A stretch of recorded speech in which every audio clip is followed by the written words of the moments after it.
Hello, everyone, and welcome back to this episode of the Rose and Rubini podcast, Making Sense of This World. My name is Manas Chawla, and as always, I'm very pleased to be joined by CEO and Head of Research, Brunello Rosa. We're taking a step back today, looking at sort of the geopolitics unfolding across the world, but also to see where it's going, and to see if, the possibility, the specter of nuclear Armageddon, one that's been posed time and time again since this war in Ukraine has been going on since last year. We're going to sort of assess how realistic this is. It comes at a particularly interesting time because, Brunello, we've just seen the first ever official military exchange between Russian and NATO forces. Tell us more about this. How significant was this? So it was effectively an accident, but of course, as all those kind of accidents, um, is been forced, has been searched, has been looked for. So this means that the situation is escalating, the tensions is increasing. So any of those accidents can have momentous consequences. So a few weeks ago, there was this NATO drone. It was an armed reconnaissance drone that was effectively hit by a fighter jet by Russia. And there has been footage released by the US showing how things went, and the fighter jets from Russia discharged some fuel initially to confuse the drone, and then somehow they hit it without effectively shooting it down. But eventually the drone fell, and there was a big race on which one would get its hands first on it, given the amount of technology and intelligence that it would contain. The Russians got it first, and so on. So that was an accident, and it was effectively the first real encounter between um, the Russians and NATO forces. And I mean, it comes also at the time when simultaneously, just sort of in the days after that, Xi Jinping made a historic visit to Moscow, really signaling something as this comes right into sort of escalation of the war. How is the China-Russia relationship developing? Yeah, I mean, many things happen at the same time. That's why we wrote this column this week, because we start putting some uh, joining some dots to see if a picture start to emerge. So there was this jet slash drone incident, and then there was this meeting between Xi Jinping and Putin in Moscow. It was a state visit by President Xi to Moscow, the first one since the war started, and it was to reinforce the limitless cooperation between the two countries. So it was very significant. Now, consider that there was a point in which she kind of made it leak, if you want, that he was kind of disappointed by the way Putin behaved in February at the time of the joint declaration of the 4th of February. It kind of seemed deceived in the sense that uh, she said, well, I didn't really know what Putin's intentions were. And so it wasn't clear whether he really gave a green light to the invasion of Ukraine and so on. But guess what? After a year in the war, we know exactly what happened. We are fully informed of the tragedy that uh, Ukraine is living through, the dozens of thousands of bad people. I mean, at this moment, nobody can credibly say, I didn't know what I was signing for. So she went there, and instead of tracking, instead of saying, Putin, you should change tack, that's not the way you should behave, and try to put pressure on the ally to end the war, it was preceded by one's visit to Moscow. We discussed that in a previous column, in a previous podcast. Um, and one presented this um, purported peace proposal by China that was effectively kind of, I would say, recognition of the status quo, nothing particularly progressive in terms of reaching peace. And therefore, she has not made any particular progress in trying to stop its allies from continuing the aggression to Ukraine. It was said that after the visit, she would call Zelensky and try to put himself in the middle between the two contenders, but that call has not happened. Meanwhile, and that was kind of the third dot that we put on the table.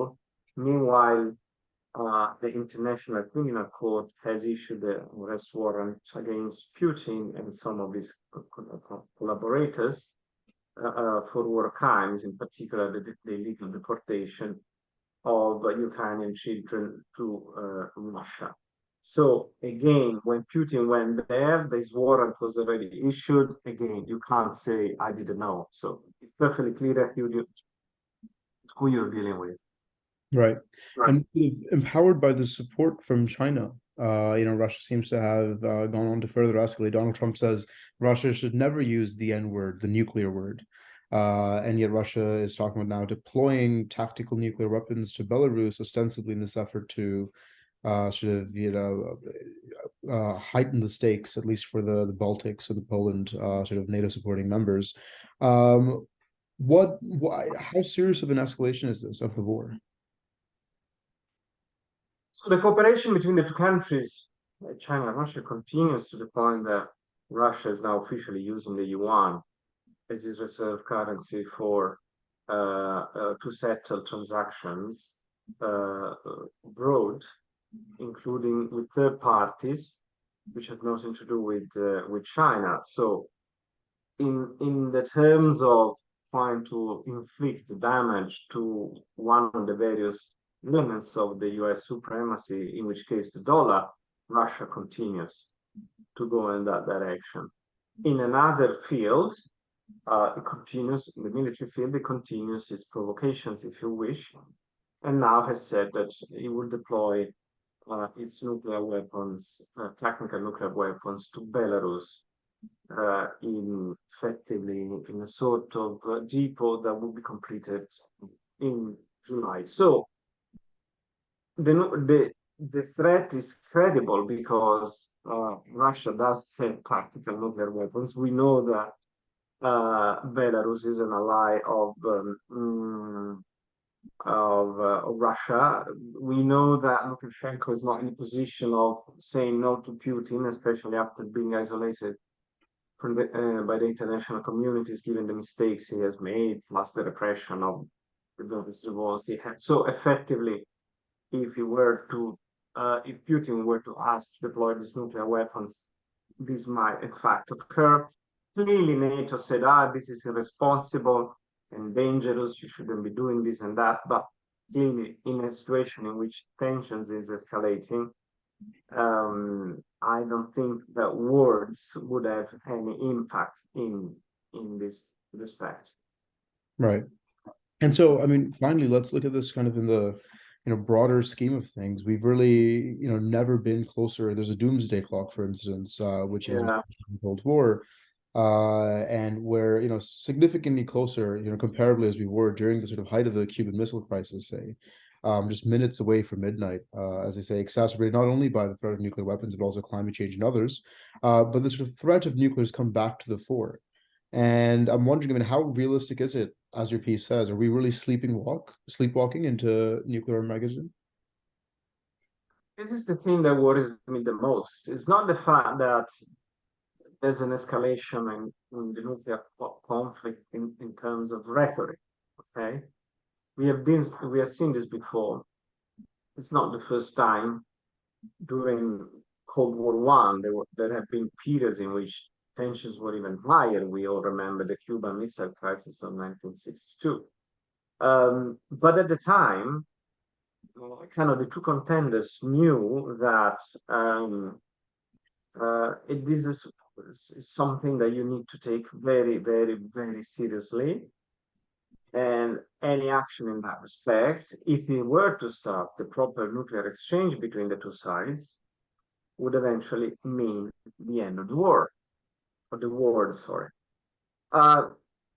So before declaring the end of the war for the entire humanity, people would think twice, 3 times, 4 times, 10 times. And before following on with actions, with rhetoric, probably there would be several steps.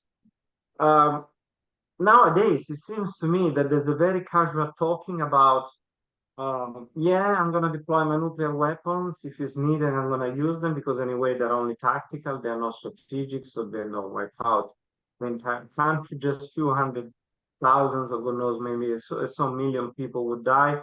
What can we do about that? How would you react to that? Well, in that case, I would react with this massive counterattack, which may or may not have nuclear. It's like you can't talk about these things this way.